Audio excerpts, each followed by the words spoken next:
Should I wear these? Don't have to. Are you going to play stuff? Just bombs and...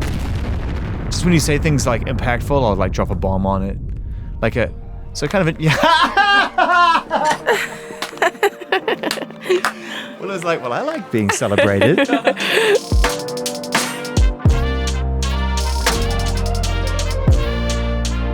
That's how you know when the album and the artist understand one another, is when you say as much and reveal as much on this record as you have, and you want to share it. Mm-hmm. Yeah, no, I definitely know what it's like to be like, ugh, like, it's definitely not as good as I wanted it to be. Like, I know what that feels like. It's the worst fucking feeling in the world. I reckon it's got to be the worst feeling, one of the worst feelings for any artist to realize you pulled up short. Mm-hmm. But I also reckon there's learning in that. Yeah. We're so used to this kind of hardworking, productive, creative humility that seems to follow you and your brother to, and people in your circle and stuff. But at the end of the day, you're still a fucking star. No, this is going to be very fun. I like this. It always is. I'm so happy to see you at this really impactful and important moment of your life. You empathogen, you.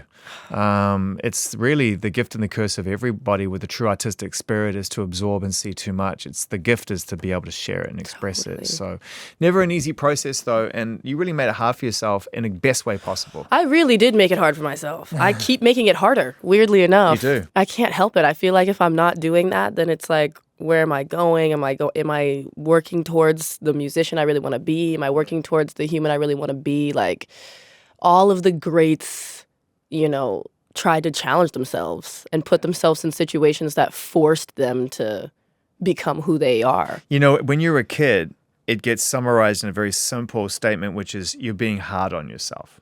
Did you hear that a lot when you were a kid? So much. Yeah. So much. But I was like, if I'm not doing that, what am I doing? I'm just sitting here being like, oh, that was good enough. Right. Like, yeah, that just doesn't sit right with me, Yeah, I always think when you're young, you don't really understand the impact of a statement like you're being hard on yourself. It's almost like, to me, I always felt like, yeah, great. Exactly. Like that we're going to get me somewhere. Another compliment. Yeah, totally. I'm right there with you. I don't think anybody who ever did something important was like, it's fine. That's fine. It's fine. That level, that's like just complacently just being like, I'm sure there was always a part of you as well that felt that, being creative and proving yourself went hand in hand. Mm-hmm. That the idea of like, okay, I know what's in my heart and in my spirit.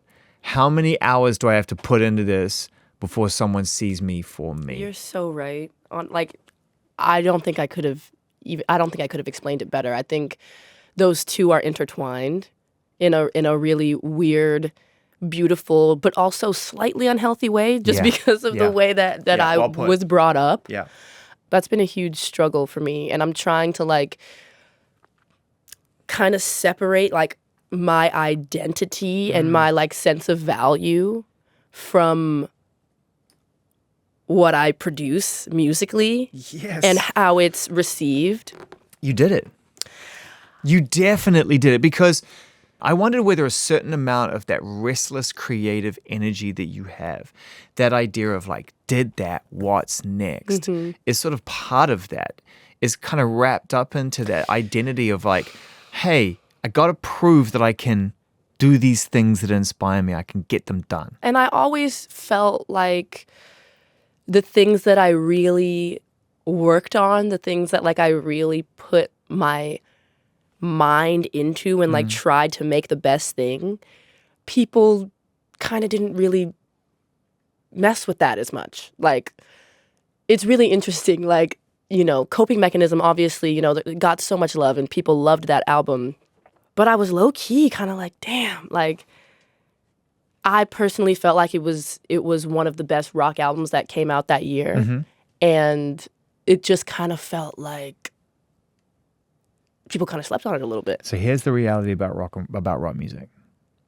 Really hard, room to walk into. Yeah. Really tough, It no is. matter how good you are. I mean, every room is going to be hard to walk It's into. true, but rock has this thing. I think because rock has been surpassed, not to create genre hierarchy, but rock has been surpassed certainly in terms of noise, not for the fans, but for it in terms of its place and moving the needle by so many other things. Yeah.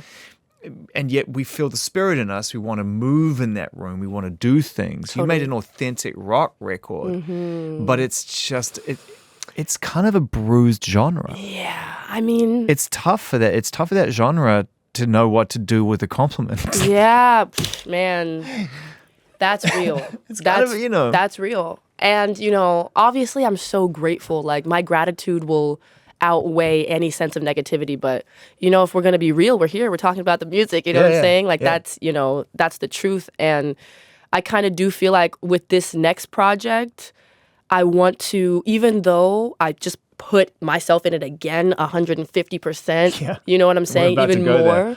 I'm trying to like separate that like need for validation. You know what I'm saying? Like, oh, I sat in my room for 4 hours a day and I practiced the guitar and I practiced and I transcribed all of these Ella Fitzgerald records and I did it. And it's like, do that for you, Willow. Yeah, yeah. Don't do that because you're so thirsty for people to recognize that you're you when you already know that you're you. Yeah. You know? You don't want to have to explain that every time you walk in the room. Hey, did I tell you about the records I transcribed and all the other things? It's just like how fucking exhausting a existence that is. Bro, for real. Like that's why I'm just like. Yeah. What is validation at the end of the day? Yeah. Like, here's the thing about that kind of validation. Insatiable. It is the well that never fills. 100%. So you might get it, but guess what? Then your next project will walk through the door with an outfit on that expects the same reaction. What if it doesn't happen? 100%. The safe space is above the clouds. Yes. Pure blue sky. You land, you give us what you made, you go back up to the blue sky. But that's something you have to learn how to do. And everything around you is going to push you in the direction of not doing that. Yeah. Every comment somebody says, Stay here with us. You know what I'm Stay saying? here. And care about what everyone else thinks. You have to, and it's like a currency. 100%. And the music industry kind of pushes artists to be in that state where it's like, oh, like, well, maybe I should dye my hair because people are liking this color now. Or like, maybe I should wear this kind of clothes because people kind of like that now. It's like, what people really want is to see you. That's it. That's it. That's it. And you're right. It's hard. It takes time. It does. It takes time. If you talk to anybody who puts an album out and says, this is the authentic me, 3 albums later, they'll be like, there's a more authentic me on display now. It's so true. So, it's one of those things we wish for ourselves and for others, but time has other ideas. 100%. And it doesn't matter if you're a musician. It doesn't matter if you're an architect or it doesn't matter. It's the lesson of all of our lives to figure out how to love ourselves enough to just be and not care. How old are you now, can I ask? 23. Yeah, you're figuring this out way ahead of schedule, at least as far as my life or anyone I know around my age is concerned. It's a beautiful thing. And I don't say that to say that you're some kind of standalone wonder kind of emotional discourse. Hell no. I actually think that you represent a generation that's figuring it out quicker. Because we're going to go literally nuts if we don't. Like we have two choices. It's like, go to the dark side and let your mind drunk drive through your life. I'm actually probably late. There was at least 2 or 3 could have gone before. So the drunk driving mind, I'm never going to forget that one. Can I use that? Yes, please. Sweet. I'll give you no credit. Sorry. I can't do it. It'd be exhausting for me to constantly say this is a statement that Willow made 7 months ago. It's about the drunk driving mind. It's just waste my time. Take it, bro. Thanks. Take it. It's yours now. We don't want to let our minds drunk drive through our life. We want to actually figure out like, because it's not about control. What's going to be the tool? Can I find my tools? Yes, that's it. And this album is, I feel like, a really big representation of me trying to find my tools. Yeah. Even though I personally feel like it's some of the best music I've ever made, it's a dual street of like, I can't be attached to that though. Yeah, it's not about validation Exactly. when it's actually part of your growth. Exactly. Genuine growth. The people who live up there, the St. Vincent's, the Tom Yorks, Yes. the Frank Oceans, they're not thinking necessarily just about validation. It might play a role in terms of like, hey, can I keep my lights on? Totally. But it's really like, how am I a changed person after this Yes. experience? You can hear what the person is really feeling. Like, even if the person in the song is going, love yourself.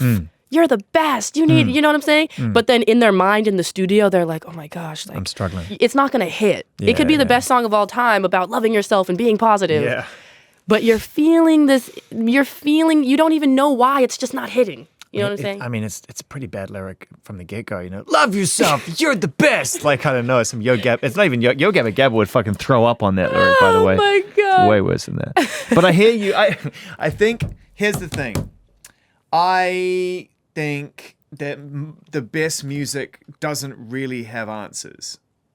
It just is searching. Yes. And we are kind of, all we really want is to find something else another search to align ourselves to. Because our brain tells us that the result is what's important, but really our spirit is telling us to just allow ourselves to enjoy every second we have searching. 100%. That's it. It's That's the the searching, the search to align yourself with. That's amazing. If I had a little button, I would press it. I can't on myself. It's a bit early to drop a bomb on myself. Are you giving me a license to drop a bomb on myself? Yes. I needed that. And that's why we love this album so much, Willow, and where you've gone with this, because it sounds free of Thank that. you. Yeah. You did it. You Yeah. got to the authentic place where you're like, this is for me. I'll figure it out. So, the album, let's get into it. Please. Empathogen. How are you a changed person from making this record? Wow. I think in the past, I used to think like, oh, like when this musician notices me, when people like that's when I'm going to be like, but I realized like every single day you pick up the guitar and you practice. Every single day you put one foot in front of the other and you try to be more honest with the people you love. You try to, be more honest in your lyrics. Like, it's not about like, oh, like once Napalm notices me, like once she's like, oh, I want to make an album with Willow, then I'm going to be like, I made it. Like, this is amazing. It's like, no, even if Napalm does want to make an album with me, there's going to be a moment when I'm sitting in my house going, why do I still feel inadequate? Yeah. And I think how I'm a changed person after making this album is realizing, like, it's for the rest of your life, Willow. You're going to pick up that guitar and you're going to practice and try to sharpen your skills for the rest of your life. There's never going to be an end moment. Hopefully when I'm 70, I'm still going to be like, oh, C major scale, there's so much to learn from this. You know what I'm saying? Like, hopefully, no matter how. Well, the good news is there's only so many notes. So you're going to have to make peace with the fact that those notes are going to be infinite, because it's not like you're going to discover a new chord. Yeah, that's the thing. This feeling of inadequacy that everybody feels, but few get an opportunity to kind of identify and move forward with, because life is just to get up, do your shit, come home. Who has time for that? Yeah. Who has time to sit there and worry about why I feel inadequate, right? But it's an important thing to kind of, I think, continue it to try to sort of understand, because I actually think that it will allow us to create space for positive things. 100%. And we'll get a little bit out of that negative headspace that kind of, I think, keeps the world turning in a pretty fucked way. 100%. I mean, there are people who benefit from the masses, us, feeling inadequate. Yeah. And artists have always been the ones to counteract that energy.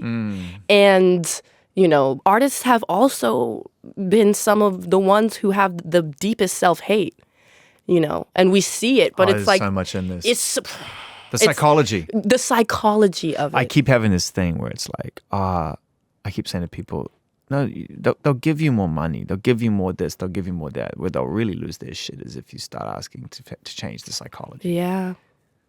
Change the narrative. change the direction in which Yeah. this energetic river is flowing in a specific But direction. you're so right about the artists being the ones that have always found a way to cut through and tell the truth. You know, Willow said something really cool to me where he was just like, out of all the channels of communication, music and art really is the only one, in particular music, because even with art, if you work with a collaborative space with studios, a lot of people can get inside your process. As an artist now, you can make a song, write a song. If it connects with people, you put it out direct. No one can interrupt your message. Exactly. It's pure truth. 100%. Unless you're in a specific situation where the label is telling you, unless you allow yourself to be, unless you allow yourself to be compromised. 100%. And I feel like that's a huge issue that a lot of artists deal with. Yeah. Like in the past, I was on the trajectory of being like pop star, like 100% pop star. Yeah. I specifically don't think of myself now as a pop star. A lot of people would say, oh yeah, like she makes pop music, like she's totally a quote unquote pop star. But there are some pop stars that are really living in that energy. Yeah. And I feel like they 100% feel the pressure of, oh my goodness, like I'm this person, like I have to uphold this. People want to see perfection. Your success and your ability to be able to just, it's like okay, let's go back to it. Like when you're a baby, right? All you want to do is survive. Yeah. And you hope your parents are going to help you survive. And you need them. You need them too, right? Yeah. But in some cases, you gotta hope they do. Yeah. And so, if you want to put that psychology, right, stays with us from the minute we're born, into the sort of the body and the spirit and the mind of a pop star, you are relying on other people to survive. Exactly. And that's rooted in that fear of like, I am not actually taking responsibility. Control's not even the word. It's just self-responsibility for my own passion. 100. Yeah. 100%. And that's what scared the living crap out of me when I was very young. Yeah. Because I don't know, I just got a glimpse into how I could be this age and still be a child and not be a child in like my mind and not really be like, oh, this is the step I want to take. How do you this even is how know it's the step you want to take at that age? That's the crazy thing. No, it was dark there for a minute. Yeah, because it's like, how did I get here? Yeah. And now I have a little bit of identity shaping going on here, and I'm asking myself that question. 100%. Like, this is a key moment in my life. Do I give in and just go with it because it's there, it's waiting for me? Or do I actually ask the question, fuck, is this healthy? Yes. Yes. How old were you when you figured that part out? How old were you when you asked that question, even quietly to yourself for the first time and was like, hey, man, I'm not sure? Quietly to myself for the first time, I might have been like 10 going on 11. Oh, shit, Willow. But the crazy thing was that my parents were like, bro, like when I told them when I was like 7 or something that I was like, I want to sing, like that's what I want to do with my life. Yeah. I remember it so vividly. Their faces, they got really serious and they were like, are you sure? Yeah. And I was like, why are you guys being so serious? They're like, no, this is like a serious thing. Like, like we need to get you in lessons. We need to get you in rehearsals. This is going to become your entire life is going to be consumed by this. And I was like, oh, for sure. Of course, because I'm 7. For sure. Go. But then you start living it and you're like, oh, So let me ask you this, because this will bring us back up to this album in a really quick, beautiful DeLorean fashion. How did you then communicate on the other side of that conversation? Hey, I've changed my mind. I don't want to be that. I want to stay here, and I'm grateful for what I've learned, but I want to apply it in a different way and build something new. I did not express it that way. There were. What did you do? There were a lot of. Did you just step out of the room? There were little things like I shaved my head. Right. When I wasn't supposed to do that. Yeah. That was like, that's rebellion. the thing. That's your thing. That's rebellion. You're the whip my hair girl. Yeah. Why? Like you shaved. You're the whip my hair. Now you have no hair. Now what? So that was like the first thing to where I was like, And then I remember I was so exhausted. I was on tour. I was on tour with Justin Bieber, my first tour I ever went on. Love him to death. Of Shout out to JB. He's one of the most beautiful people I've ever met, and I'm so grateful for him. Yeah, but what a lot. No, it was insane. What a Waking up lot. at 5 a.m., rehearsals, going to the stadium, like all this stuff. And it had been like a month. Yeah. It had been like a month of this on tour. And I remember going to my dad and being like, hey, Dad, like, I'm exhausted, my guy. Like, I didn't even know how to express it. And he looks at me and he goes, I understand, but you gave Justin Bieber your word that you were going to finish this. And we don't go against our commitments. So we're going to be here for you and we're going to support you. And I hear you.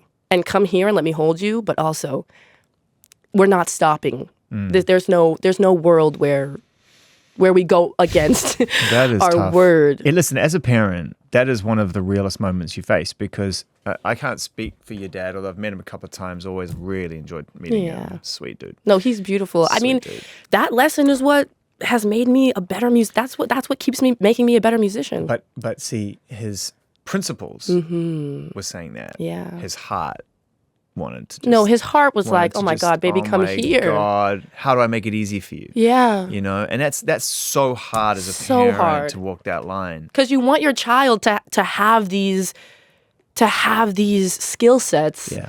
of staying in the moment, not necessarily white knuckling, but knowing what is important, knowing their values, Yes. and not wavering. You want your kid to be strong. And you also, the weight of your word. Yep, 100%. The weight of your word. And so I was like, okay, the weight of my word. Now I'm going to put my word into no. Now I'm going to put my word into how about not No. doing that. And I said no to, making the album I was supposed to make that I love Jay-Z. Rock Nation is so beautiful. I love them so much. They really could have been like, what the heck, Willow? What are you doing? I mean, I violated the contract so many times. Yeah. Like, crazy. Yeah. But the love that they still showed me, Yeah. and they still show me till this day, Yeah. is so beautiful. But yeah, I said no to a lot of things. It was difficult. It was slightly detrimental. Yeah. But I'm so glad that I did because Medium to long term. Yeah. You created a pathway, and I mean this genuine. I don't want to scoff at this. Like, you pay as an artist, your artistic journey. You paved a pathway to survival. Yeah. Like, you probably would have done all those things and then checked out. 100%. And now you're here. And I'm number so, 6. bro. Out number 6. And I don't think you are quote unquote a pop star. I think you make music which has every right to be popular. But I think you have hard earned the right to exist on your own name. 100%. Out of any genre, really. And everything that I learned from those moments of like, oh my goodness, like I'm so exhausted, like I don't want to do this, but keep going, keep going, keep going. I take all of that I learned and I put it into my musicianship. Yeah. Like, determination is arguably, focus and determination is arguably the most important skill to have. I would add execution. Execution. So focus, determination. And execution. Execution.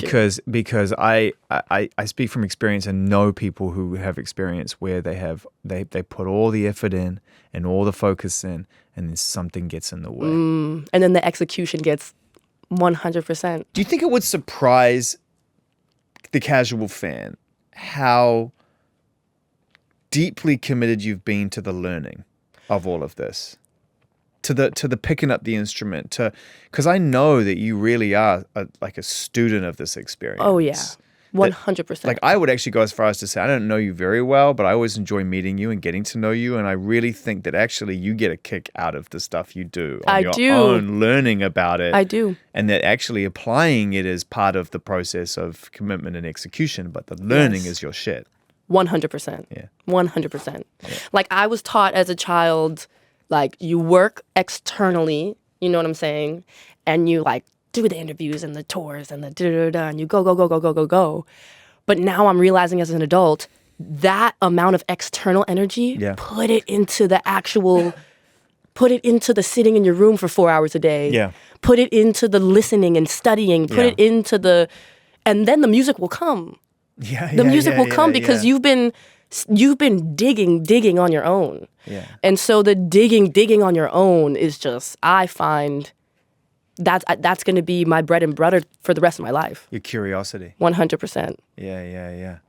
I think that's something that we often overlook is the idea of curiosity's role in all of this. I think once we start to get some headwind, some success, whatever, we feel that, okay, I'll add to the tools, but the tools work. Let me just use these tools. And you forget actually that like, nah, man, the real growth is like the pushing yourself to try things, the uncomfortable places. Yep. That's one of the things I love about this album is how comfortable you are in the uncomfortable. Yes. And honestly, I mean, just taking big feelings, just big feelings. Yeah.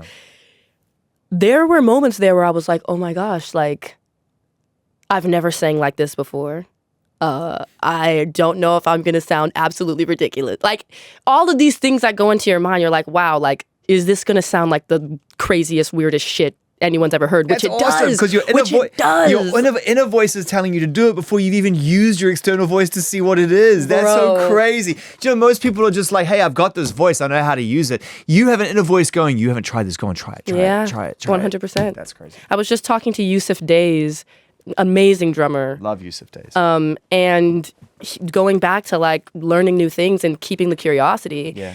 He was like, man, I need to practice more. We're in the studio. He's like, I need to practice more. I'm like, bro, You're a beast. You're a beast. Like, you're killing it. He's like, no, telling me all of these things, listing all of these things that he wants to sit down and practice. And like, no, I need to like, you know, kind of chill on touring and like just practice so I can come back with some new skills. I couldn't think of anything better I know. than realizing that my job is to just practice and get better. How cool is that? Yeah. Like, my job is to get better at what I love. Otherwise, I can't offer people something new that's going to give everybody a renewed sense of our relationship. 100%. You know, this is the thing about you is you keep raising the bar on what it is to be a Willow fan. And I love that. But I love that. You refuse to let us sit still and feel like, oh, I know what she's gonna. I know Willow. Now I figured it out. I love that, and I think this album is the most high octane example of that. I want to know what it felt like or where you were, and be as granular as you can remember when you realized that you had found the core value or the central nucleus, the soul of this record, the sound, the feeling, and you're like, shit, I'm gonna have to go there now because I know it, because it excites me. Yeah.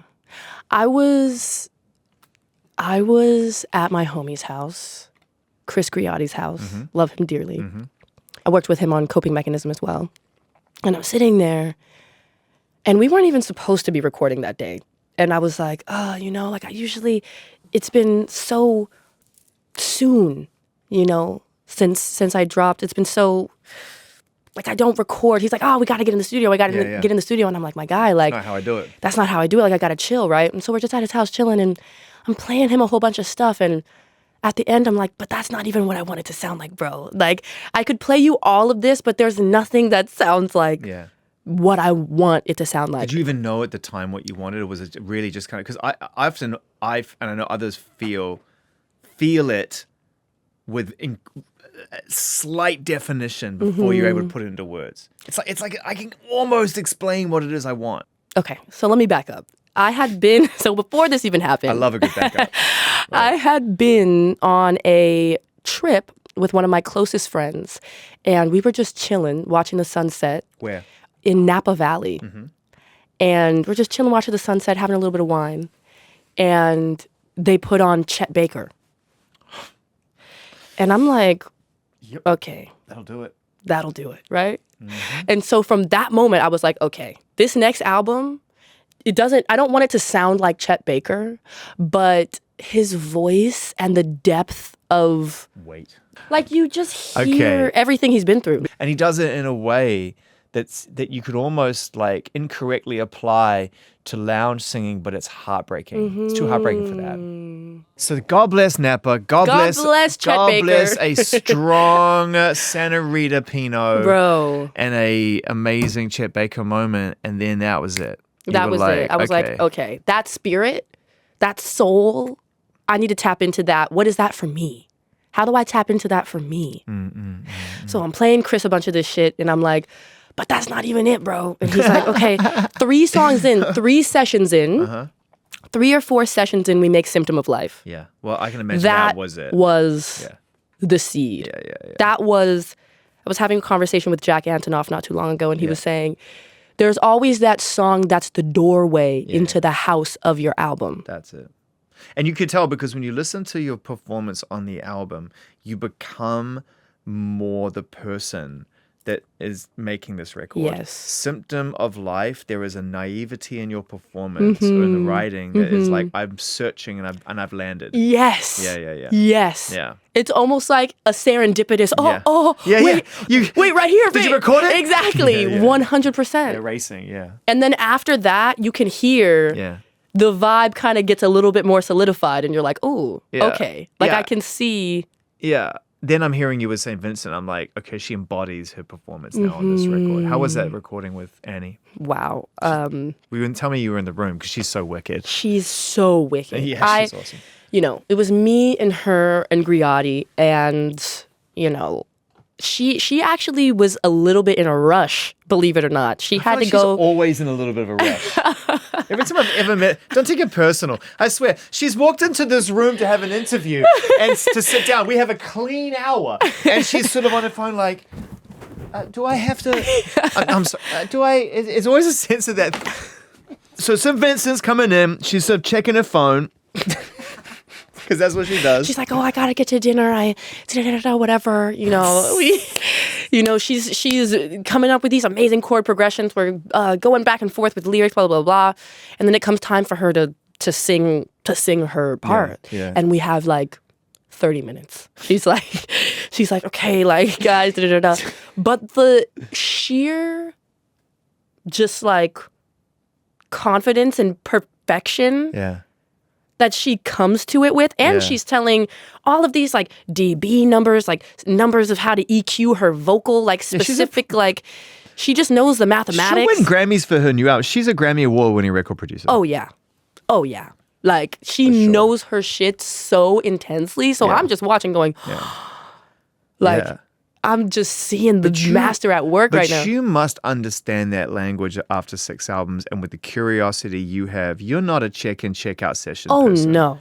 You're there the whole way. No, I'm 100% a producer. Yeah. I'm just now allowing myself to understand that about myself and not be like, oh, well, like, no, you're a producer. You know exactly what you want. But the intricacy in the mathematics that she's expressing, the Pro Q plugin, like she's telling, like, I don't know. She's trying to save time. 100%. So she's speaking a language the engineers understand so she doesn't have to describe it. 100%. Because she's got dinner to go and it's to, perfect. and she has to leave in 21 minutes. And she just does it. Yeah. And it's just like when you're really watching someone who is a master. Yeah.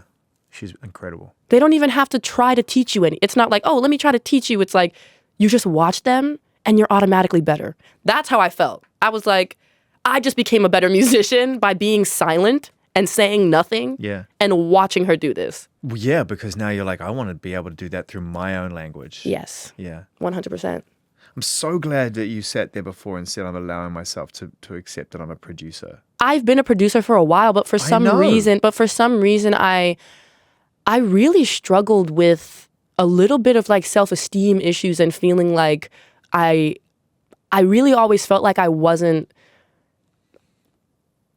as talented of a musician as I wanted to be. Doesn't this all just get wrapped up into the inadequacy that you've been trying to figure out? 100%. But now I'm like, F that. Yeah. I'm stepping into my full power as the beautiful musician that I know I am.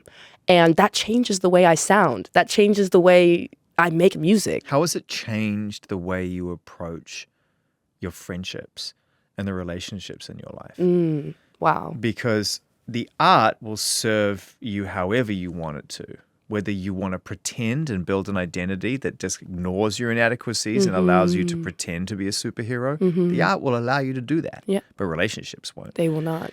Or it allows you to tell you your truth, like this album, and come through the other side of it, and the relationships will respond honestly and accordingly as well. Yeah. So I'd imagine not just through music, but every part of your life is improving. 100%. I listen so much more. Like, I feel like in the past, because I was always judging myself, going, you're not a good enough musician. You're not good enough. This is not, you need to get better at this. You need to stop doing this. I carried that energy with me into my relationships of like, I'm not always the person to like, I can't tell someone how to be a better human being. But I was deceiving myself into thinking, oh, well, I can give you this advice or I can tell you these things. My therapist calls it emotionally mugging people. Yes, I was an emotional mugger, 100%. Same. I used to be as well. Man, dude, when he first told me, he was like, I think you used to do all that, like helping people out, fixing certain situations because it's how you got validation. I was like, Wow. He like put me to sleep for like 7 minutes. I'm done. But it's true. Yeah, it's true. It's true. He truth bombed me. And so now I'm just like, I listen more. I ask, I'm like, do you even want my opinion? Because like, I'm not just going to give you my unsolicited opinion just because we're friends and think that you should follow that opinion because in some weird world in my head, I just know what's right. Yeah. That's ridiculous. Yeah. That's called being thoughtful with your thoughtfulness, by the way. 100%. And so I'm just trying to do that because, and being an emotional mugger is for the freaking birds, dude. Nobody needs that. And nobody wants a friend who, whenever you're trying to tell them your issue, they're like, oh, well, I read in this book and in this book on chapter 35 that if you do this and like nobody cares, bro. No one cares. Well, like you read 52 self-help books and you're still an asshole. Like, I don't have enough bombs. I don't have enough sound effects. I don't have enough bombs to drop right now. Okay, so they do care, but they need to know that when it's time to care about what it is you're actually offering, that it's the right thing to care about. Yeah. If we do it all the time, it loses its impact and its shine. And we start, like you said, to sound more learned than actually invested. Exactly. And all people want to know is like, are you invested in my care issue? About me? Do you care? Yeah. Do you actually care about me, though? Yeah. That's what everyone is just, if they're really your friend, if they really care about you, they just want you to care about them. Yeah. Super Even simple. if you can't fix their problem, even if you can't give them advice, they just want you to be there for them and hug them and say, damn, bro, that's hard. I feel you. That's a really hard situation to be in. I hear you. I see you. Like your dad said. 100. I hear you. I see you. I can't really help you right now beyond just supporting you, but I hear you and see you. Yes. You're on in 15 minutes, but I hear you and I see you.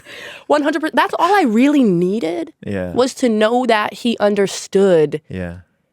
Was to know that he understood. And of course, the amount of work that man has done in his life that he had to really hunker down and be like, I'm exhausted. There are things in my life that are falling apart. But I'm still here and I'm still moving forward and I'm still trying because I know that's what's best for me. And I know that I can give back. I can be in service even if I'm exhausted and even if some shit is not going the way I want it to go. What's it been like getting to know your dad again? Because that's that's a big one. Again, emphasis on again. Yeah, that's what I mean. Emphasis on again. Getting to know him again. Because every relationship that has a lifelong commitment to it will go through really important stages of development. And you are now coming home, looking at it with very different eyes than when you left. Yep. And you see your parents differently. 100%. So what's it been like getting to know him now? I mean, since that moment that we had when I was 9, he's changed so much. And he's even apologized to me for that moment. It's powerful on both sides, that. Weirdly enough. Yeah. And I'm telling him, I'm like, yo, like, thank you for that apology. And in the past, I really felt like I needed it. Yeah. But now I'm in a position to where I'm like, yo. Yeah, we can move on. I needed that. Yeah. I needed you to tell me that. Yeah. I wouldn't be as strong and I wouldn't be so comfortable with myself and to know, not to just be like, oh, I think, I know that I can get some shit done if I put my mind to it. There's no question about it. And he gave me that gift. But it also feels really, really nice to hear your parent be like, I am sorry for saying that, you know, I get that you're tired, but this is not the time. You know what I'm saying? Because our perception of how we guide changes over time as well. Those things that felt important to that relationship then. It's completely different Sometimes now. we're horrified, but like, I can't even believe I had that thought in my head. But they all serve a purpose in the time and the place, right? It's all one big, beautiful sort of jigsaw puzzle of emotion and experience. When I spoke to you a few years back, you said the most remarkable thing to me, which was you felt that part of the motivation behind making the album that you made at that moment in time was for your mum. Yep.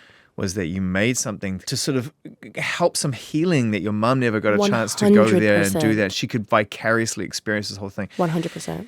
Okay, so at the time, I can tell you what I thought at the time. Because at the time, I was obviously just supporting you in your narrative in that moment. But I remember thinking after when I was trying to explain to my wife, I think it was, or to my friend, that statement, how it had really kind of caught me off guard. I thought it was such an empathetic thing to say, but also I wondered how you would feel about it later on because our motivation toward creating anything or building anything, it's such a complicated mix of elements. Yeah. And that one was so striking to me that it even entered into your creative spirit to make that record. I saw her struggle intensely with being accepted in the metal community. Even so much so to the point where it was violent. Yeah. And extremely chaotic. Aggressive rejection. Aggressive. Like, extremely chaotic, aggressive. But the real ones...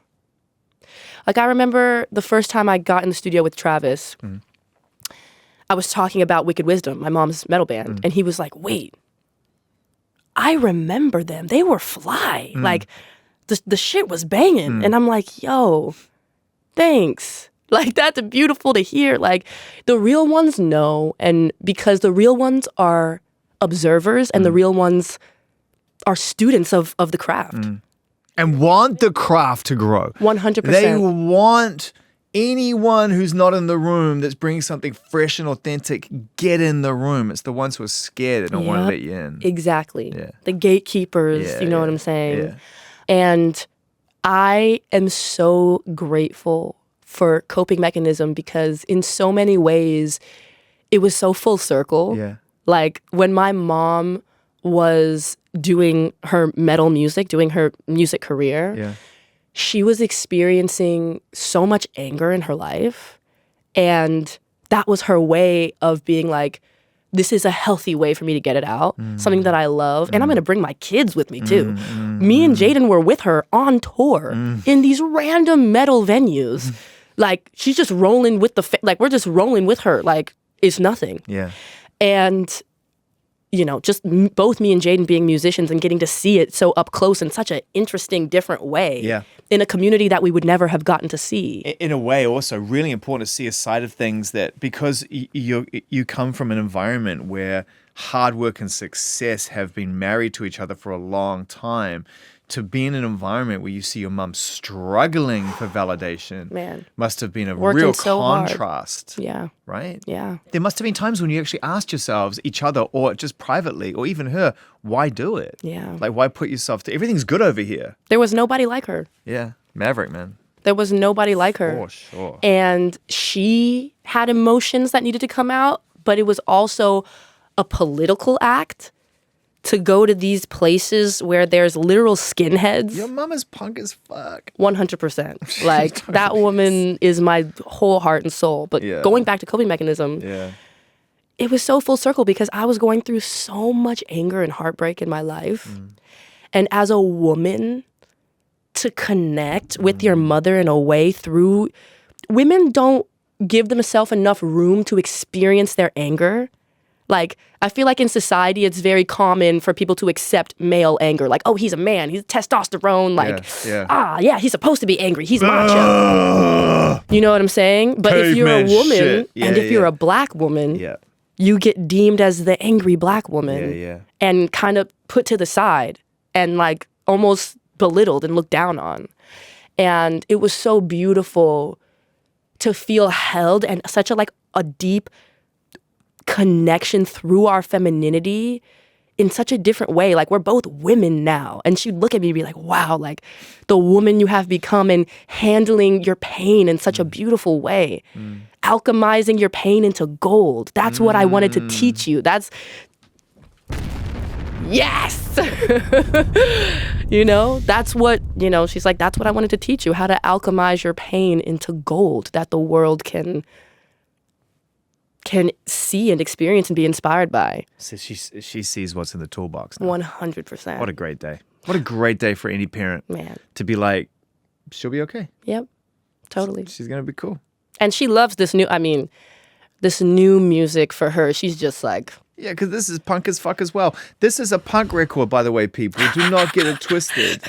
This is a punk record. You can't put the drums on this album and move arrangement-wise with a sense of complexity, letting the music untangle the emotions and not trying to make them fit together, but letting them deliberately pull each other apart. Letting the music untangle the emotions. Boom, that's it. And that's what you've done on this record. You're letting them fight. Yep. It's a battle. You broke a pull cue over your knee and said, I'll be back in an hour. Yes. And this album's just fighting. Yes. You know, like the drums are like, I want a fucking pull cue. And then the lyrics are just like, oh, fuck yourself. I got a pull cue. 100%. Yeah. 100%. But everything is alive. Every part has a living voice communicating. And to me, that's what I'm hearing you say. Yeah. You know, sure. Every single part has a spirit. They're coexisting together. The bass has a voice and a message. Yeah. The vocal has a rhythm and a message. Yeah. The piano has its deep history and story that it's trying to tell. Willow, if you told me this had been created in an improvisational environment, I wouldn't have been surprised. I mean, it's that musical, you know. I don't even know how you were able to give it form when it moves in the directions it moves in instinctively. Instinctive and form are not friends often. I'm a very organized person when it comes to the way that I like to record music. Right. There were a lot of improvisational aspects to it, but you kind of put it in a container and you have an improvisational moment and then you say, 1, 2, 3, 4 of this improvisational moment. Right. Take those. Fuck the rest. Take these. Now let's build on this. And that is what me and Chris are really amazing at doing together is I will improvise and sing a whole bunch of shit. We'll listen through it, be like, this, then build the production and write the song around what came naturally. That's beautiful because it's the best of both worlds. You get to listen to your inner voice and get out of your own way, and then you get to edit and move in a way that is a very valid creative objective. 100%. And it's so interesting. This is why I love working with different people because when I put out Alone, because Eddie Benjamin is such an amazing musician and extremely high-level emotional intelligence that he puts into his instrument, it was actually full improvisation. And all this instrumentation is happening. And then I'm telling him, hey, that one part, repeat that, do it again. And then he's like, oh, wait, should I actually move to the piano and do that line? I'm like, yes, go to the piano, blah, blah, blah, blah. So in a weird way, it's like there's a certain kind of production that we know nowadays where it's like, oh, I'm on the computer and da-da-da-da-da. So on the grid. So on the grid. But then there's another kind of production where it's like you have 6 musicians in the room and you're Quincy Jones. Yeah. And you're going, hey, you over here on the second guitar, you play while you on the drums are going, you know what I'm saying? Yeah. Telling all these different people all of these different parts to play, that's a different kind of production in my eyes. It's still producing. But with Eddie, I felt like I got to experience another side of production in a very different way. And that's why you need to work with different people. That's why you need to expand your horizons. That's why you need to, you know what I'm saying? I don't know. I do know what you're saying, but you got a good vibe going on here. Whatever's moving, the people you're making this record with. I don't want you to be like, not that restless Willow that keeps coming back and surprising us and inspiring us. But look, you've covered a lot of ground just together already. I mean, this is a vastly different experience. You may look back on this album as one of, if not your most important records, because I really, truly, when I listen to it, feel like you've at the start of something completely new. Totally. I don't feel like it's the sum of all the previous parts. 100%. I don't get that feeling at all. I feel it's like, damn, where's she going to go now? Mm-hmm. And I don't think you can necessarily, in the way you've done it before, make a clean break from what you did before to move on to the next thing, You may not see it that way, but as a fan, I see you searching for different pockets of time and space to exist in. I think this thing now will stay with you to some degree. At least the energy of it. 100%. You said you don't feel like it's the sum of parts that have come before. Mm-hmm. I have to disagree. Please. I think it is a beautiful culmination of all of the sidestepping and me trying to find my ground. And then it's like, you get to the point where you're like, wow, all of those moments of me struggling and all of those moments of me trying to learn my instrument and learn my voice and become better is kind of solidifying right now. To me, this album and Coping Mechanism is like the prequel to this album, but to me, Empathogen feels like this is number one. It feels like, okay, like Willow from this first step. From this point on. Path now. Yeah. How amazing. Beautifully put. I only have a couple more sort of questions just to tee us up for the next time. The first one is, if you've taken such a really amazing and strong creative step forward as a writer and a producer on this record, how is it going to impact what you do as a performer? Maniacal laughter. Yeah. It's going to push me as a performer to really show all that I can really do, bro. I personally feel like... All the learning, all the practicing, all the curiosity, all the studying. Yes. Yeah. I'm the kind of person that I personally feel like I'm better in the studio than I am on stage. Why? Because the nervousness is not there when I'm in the studio. So I can play these riffs and I can give myself the room to, be relaxed. But then weirdly enough, I'm doing more complex things than I would be doing if there was a bunch of people watching. Do you think up until this point in this album, there's been a part of you that has seen how people see you when you've been on stage? That it's almost like hard for you to find your own natural, comfortable place because of the visibility of who you are versus who you are on that stage. Everyone should have a right to walk on stage and be who they are in the moment. Totally. I'd imagine that's been hard for you at times. I feel like I've always found a way to be myself, but I definitely struggled with just being terrified to be perceived That's what I mean. as a lesser musician than I know I am. Yeah. Like, what do you, like almost like looking at the front row and being like, what are you really thinking? And that's horrible. 100%. But because I actually look at the front row and because I'm actually looking at these people, more often than not, I find that it's less about how good are you playing that riff and more about... Are you here? Exactly. And so that's what I'm working on is the presence. And as the presence deepens, I'm hoping that all the things that I'm comfortable enough to play and comfortable enough to sing when I'm recording or just in my house practicing, it will become just as comfortable on the stage. Just set that scene. Yeah. Like, just create a stage that feels like that to you. It doesn't 100%. have to be a carbon copy, but that's why seeing Bleachers at Coachella on the weekend was such a revelation, because he just built his studio. He literally That's it. had recording sign above the thing, and it was like the background is from the studio to the stage, and it's clear he said to himself, well, I'm going to make it feel comfortable for me so it's comfortable for everybody else. 100%. And that is the journey that I'm on. That's the journey that I'm always going to be on. Yeah. But that's the journey that I really want to dig into with this album. Yeah. I mean, this is the kind of record that you could go and play hundreds of shows and still have more to play if you had the energy, because you will emerge from that experience a such greater musician with a much better idea of what you're capable of, because the vocal performance and the musicality is going to push you. Yes. Every night. 100%. There's no comfort zone here. Zero. And I do it to myself. Perfect. I do it to myself. I almost wish No, you I don't. almost wish I could No, just be you like, don't. No, you let me don't. just make a really simple album that's No, you don't. just the most simple thing. I won't let you finish because you don't. Because guess what? That's what that old life was. Yep. That was the path you were on. 100%. Hey, thanks for coming in. We've got a couple of songs lined up for you. If you like them, we'd love you to sing them. Yep. By all means, make them your own. But we've got some writers at the back on the couch who'll guide you through the process. And then we'll send it to you mixed. And if everyone on your team thinks it's great, we'll put it out. And then you can go out and you can tour.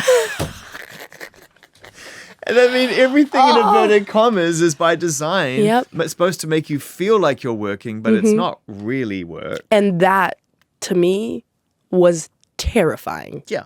So this is way better. 100%. Even though I'm going to be sitting up there like, okay, guys, here we go. Let's see what happens here. Oh, the first time you do that, those piano keys are going to disappear. You're going to be like, where are they? Where did they go? The fretboard just becomes like nothing. I'm just like, did I get a fretless guitar? Where are the notes here? You know, this microphone seems awfully loud. And I'll be in the crowd going, there she goes. There she goes on her magical mystery tour. Trying to figure it out. Please don't stop figuring it out. Good to see you. Good to see you.